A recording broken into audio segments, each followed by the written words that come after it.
एहतराम है। आप जो बता रहे हैं ये मतलब है, ये मतलब नहीं है क्या? सहाबा ने जब ताबीईन नहीं, ये मतलब नहीं है मुफ्ती साहब, क्या ये मतलब नहीं है?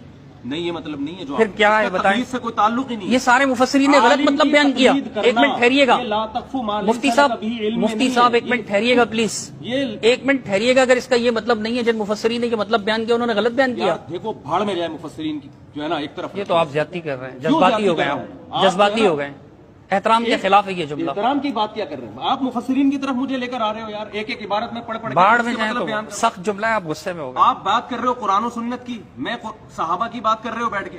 पानी दो तो आप जनाब सीधी सी बात, जो एक घंटे से मेरा टाइम वेस्ट करने के लिए आप बैठे हुए यहाँ पे, कोई बात है ये? गधे की तरह हम चीखते रहे और जनाब बेफजूल बात मैं कह रहा हूँ कुरान की आयत बोला तकफू मा लैसा लका बिही इल्मुन का अगर ये मतलब है कि बगैर दलील के, मैं कहता हूँ अगर ये मतलब नहीं है तो फिर आप बताइए ना कि क्या मतलब है।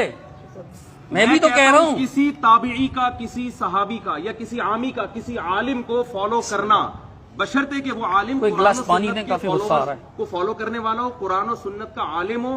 पानी दें गिलास, मुफ्ती साहब को काफी गुस्सा आ रहा है, ऐसे आलिम, अब देखें फजूल बातें नहीं करें, सदियों से तवातुर के साथ ये अमल चला। हजरत मुझे भी मौका दीजिए। हाँ? आप जो बार बार मिसाल दे रहे हैं कि आमी आपसे मसला पूछता है, तो ये तकलीद है ही नहीं ना सिरे से। देखिए मैं बताता हूँ उसको मसले का जवाब, मैं दलील से तो बात नहीं कर रहा, मेरी बात सुनिए ना। एक आदमी मुझसे पूछता है कितने किलोमीटर, अब ये तो जाती है मुफ्ती साहब, मैं कहता हूँ 78 पे, मैं तो दलील नहीं दे रहा, 78 किलोमीटर की क्या दलील है? तो बगैर दलील के जब मुझे फॉलो कर रहे हैं तो तकलीद क्यों नहीं है? मैं आपको बताता हूँ इसकी वजह। ये तो आपके बुजुर्गों ने भी लिखा है कि आमी का मुफ्ती से सवाल करना तकलीद नहीं है, उन्होंने भी गलत लिखा है बुजुर्गों ने आपके, मतलब मौलाना सरफराज खान सफदर साहब ने लिखा है। मौलाना बुजुर्गों को बीच में ला रहे हो यार। भाई उन्होंने गलत लिखा है, सही इतना सा बता दें। बुजुर्गों की बात थोड़ी यहाँ करने के लिए हम बैठे, हम कुरान और सुन्नत की बात करने के लिए बैठे। मुफ्ती तारिक मसूद साहब का एक अलग मजहब है जो अपने आनाफ के मजहब से हट करे। नहीं देखो बुजुर्गों की बात लेकर आओगे, उसने कुछ लिखा है, उसने कुछ और लिखा है, उसने कुछ और मुफ्ती साहब आप सुन नहीं रहे, आप सुन ही नहीं रहे, अकवाल आपको मिलेंगे। आप मेरी बात नहीं सुन रहे ना, इस तरह तो मुनासिब नहीं क्यों जा रहे हैं बुजुर्ग? मेरी बात सुनिए मुफ्ती साहब, सुन्नत की रोशनी में बात करने के लिए बैठे हैं। कुरान और सुन्नत की रोशनी में हम बात करेंगे। मैं ये नहीं कह रहा हूँ, अगर आप मुझे कहेंगे कि आपके किसी बुजुर्ग ने ये कहा है, अगर वो कुरान और सुन्नत के खिलाफ होगा तो मैं कहूंगा कि मैं से नहीं मानता, गलत है, बात आगे हो जाएगी।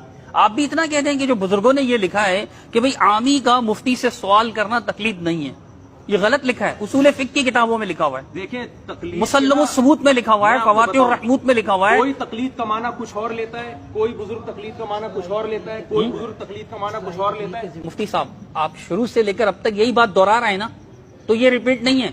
मैं इसका जवाब देता हूँ तो ये रिपीट होती है। जवाब दे रहे हैं ना, इसका जवाब ही नहीं दे। आप गलती वाज़ेह करें। मैं गलती आपकी वाज़ेह कर रहा हूँ कि कैसे गलत है। ने सहाबी की बात को बिला दलील माना, इस पे दर्जनों। मैं कहता हूँ मिसालें पेश करें और वाकई मिसाल हो वो। आप बोलो कि ऐसा नहीं हुआ, फिर मैं मिसालें पेश करूंगा। ये कैसे बोलूं मैं? खुद मान भी आप मुद्दई हैं, आप दलील भी नहीं दे रहे। नहीं, मुद्दई पर लाजिम होता है ना कि दलील पेश करना। आप मुद्दई, आप दलील पेश करें। दलील उस वक्त लाजिम होता है। नहीं, अल्लाह कुरान में तो ये फरमाता है ना, हातू बुरहानकुम इन कुंतुम सादिकीन, अगर आप सच्चे हो तो आप अपनी दलील लाओ। ये कुरान ने कहा है ना। पेश करना उस वक्त होता है जब मुद्दा अलैह इनकार करे उसका। ये किसने कहा है आपसे? ये आप अपने उसूल बनाते रहते हैं खुद ही बैठकर। अभी आपने कहा कि भाई तकलीद अला वजहिल बसीरत होती है। देखो आप मेरी बात तो सुने, आप नहीं, आप मेरी बात ही नहीं सुन रहे। मेरे जिम्मे दलील पेश मुफ्ती साहब आप मेरी बात नहीं सुन रहे। क्यों दलील पेश करूंगा? आप मेरी बात नहीं सुन रहे। मस्जिद आपकी है, मजमा आपका है, लेकिन मुझे इसकी कोई परवाह नहीं है। सियासतन कहने की जरूरत नहीं, मस्जिद आपकी, मजमा आपका, सब तो फिर सुनिए ना, फिर सुनिए, आपके बैठे हैं, फिर सुनिए ना, फिर सुनिए। इल्मी बात है, उस पे रहे तो आप सुने तो सही ना। शो मारने नहीं, शो आप मारते हैं, फिर दुनिया को भरम दिखाएंगे। मुफ्ती साहब की मस्जिद में गया, मुफ्ती साहब, अरे भरम की बात नहीं है। कैमरा मैंने आपका लगा, आपसे बड़ों से बात कर चुका हूँ मैं, आपका क्या भरम दिखाऊंगा? घंटे से यार आपके बड़ों से मैं बात कर चुका हूँ जो आपसे बड़े हैं कई लिहाज से। बिस्मिल्लाहिर्रहमानिर्रहीम, अस्सलामु अलैकुम वरहमतुल्लाहि वबरकातुहू। इस वीडियो में मुफ्ती साहब जज्बाती हो गए, जज्बात में आ गए और कह रहे कि भाड़ में जाए मुफस्सिर, भाड़ में जाए। और उसको भी कह दिया, और जब बात लाया उसके बारे में कि आपके बुजुर्ग ने लिखा है तकलीद के बारे में, जो किसी से कोई भी किसी से मसला पूछता है तो वो तकलीद नहीं है। ये तो सब मानते हैं कि कोई भी किसी से मसला पूछता है तो वो तकलीद नहीं है। तकलीद ये है कि वो इमाम नहीं है और उसके किताब में बहुत सारे मिलावट हो चुके हैं। उसके किताब में बहुत सारे मिलावट हो चुके हैं और सबको पता भी है, और कुरान और हदीस के खिलाफ है वो मिलावट। फिर भी उस कुरान और हदीस को छोड़कर उसके बात मान रहे हो। जो मिलावट वाली बात है वो इमामों के किताब में اس کو مان رہے ہیں، مگر قرآن و حدیث کو بول رہے ہیں کہ وہ قرآن حدیث کو ہمارے اماموں کو نہیں پتہ تھا کیا؟ یہ بات. اب یہ مفتی صاحب دیکھیے، مفتی صاحب کہتے ہیں کہ میں صحابہ سے بتا دوں گا، صحابہ سے دکھا دوں گا کہ صحابہ اکرام نے بھی تقلید کی ہے، بہت سارے صحابہ کی تقلید کی ہے، اس طرح سے وہ بتا رہے ہیں. تو ہے صحابہ اکرام ہمارے لیے نمونہ ہے. صحابہ اکرام ہی کی تو زندگی ہمارے لیے نمونہ ہے نا، کہ رسول اللہ اس کے ساتھ تھے تو اس کو پتہ تھا ہر مسئلہ، اور اس میں تو کوئی ملاوٹ نہیں تھا، وہ سامنے تھے، پوچھ لیتے تھے، اور اس کے کوئی کسی سے بھی پوچھ لیتے تھے صحابہ اکرام، اس میں تو مسئلہ ہی نہیں تھا. مسئلہ تو آج کے دور میں ہے کہ امام ہمارے پاس نہیں ہے امام، اور آپ اس کتاب سے وہ بات بتاتے ہو کہ وہ اس میں ثابت بھی ہے نہیں ہے، اور ملاوٹ بھی ہے، بہت سارے غلط بات ابو حنیفہ رحمہ اللہ کی طرف منسوب کر چکے ہیں لوگ.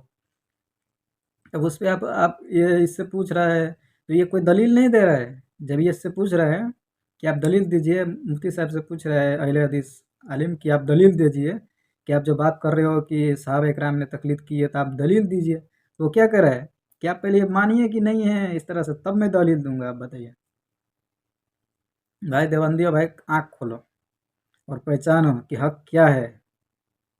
جنت میں جانا ایسا ہی نہیں ہے کہ بس کسی کے پیچھے آنکھ بند کر کے جنت میں چلے جاؤ گے.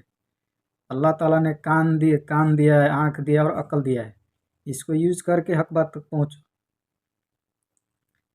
ہاں، جو آپ کو لگتا ہے کہ غلط ہے اسے چھوڑ دیجئے، اور اللہ سے دعا کیجئے کہ اللہ تعالیٰ ہمیں حق بات تک پہنچائے. یہ کبھی بھی آپ کوئی بھی ہو، کتنے بڑے بھی عالم ہو، کبھی بھی یہ خیال نہیں کرنا کہ میں 100% حق پر ہوں. یہ خیال ہی آپ کو حق پر سے ہٹا دے گا. آپ کو ہمیشہ دعا مانگنا ہے کہ یا اللہ جو حق ہے اس کے پیچھے مجھے چلائیے، اور جو حق ہے اس کو مجھے تسلیم کرنے کی قوت عطا فرمائیے. اس طرح سے یہ بات ہے. تو بہت سارے لوگ یہ سوچتے ہیں کہ میں 100% حق پر ہوں، مجھ سے دعا مانگنے کی کیا ضرورت ہے، اس طرح سے سوچتے ہیں، مگر کہتے نہیں کہ مگر سوچتے ضرور ہے اس طرح سے. جب ایک عالم کے ساتھ میں بات کیا، بریلوی عالم کے ساتھ، تو وہ مولوی صاحب مجھ سے کیا کہتا ہے، وہ مولوی صاحب کہتا تھا کہ اللہ تعالیٰ ہم لوگوں کو سمجھنے کی توفیق عطا فرمائے، ہم لوگوں کو ہدایت ہے اس طرح سے. تو اس پہ میں آمین کہا تو مولوی صاحب کیا کہتا ہے کہ اس کا مطلب آپ ہدایت پہ نہیں ہیں. استغفر اللہ، بتا دیجیے. صحابہ اکرام جب 100% ہمارے نظر میں صحابہ اکرام 100% ہدایت پر تھے، وہ لوگ بھی اس طرح سے نہیں دعویٰ کہ ہم لوگ 100% ہدایت پہ کامل ایمان ہے ہمارا، اس طرح سے کوئی دعویٰ وہ لوگ بھی دعویٰ نہیں کیا. مگر آج کل کے جو مفتی ہے، مولوی صاحب ہے، وہ لوگ دعویٰ کرتے ہیں کہ میں مطلب 100% حق پر ہوں. اس طرح سے تو اس طرح سے آدمی کو ہمیشہ اللہ سے دعا مانگنا چاہیے. سب سے پہلے ہمیشہ اللہ سے دعا مانگنا چاہیے کہ ہمیں حق بات تک پہنچائے. ہمارے لیے تو یہی کافی ہے کہ جو علم والے ان سے پوچھ لو. اگر تمہیں علم نہیں ہے تو علم والے سے پوچھ لو. اب علم والے سے وہی پوچھو گے نا جو قرآن و حدیث میں لکھا ہے، وہی پوچھو گے نا کہ قرآن میں کیا لکھا ہے، حدیث میں کیا لکھا ہے، وہ بتاؤ. اب یہ تھوڑا پوچھو گے کہ جو قرآن حدیث میں لکھا ہے وہ ہم کو نہیں ماننا ہے، جو ہمارے امام ابو حنیفہ رحمہ اللہ نے دیا ہے وہ ہم کو ماننا ہے. اس طرح تھوڑی ہوتا ہے، غلطی کسی سے بھی ہو سکتا ہے.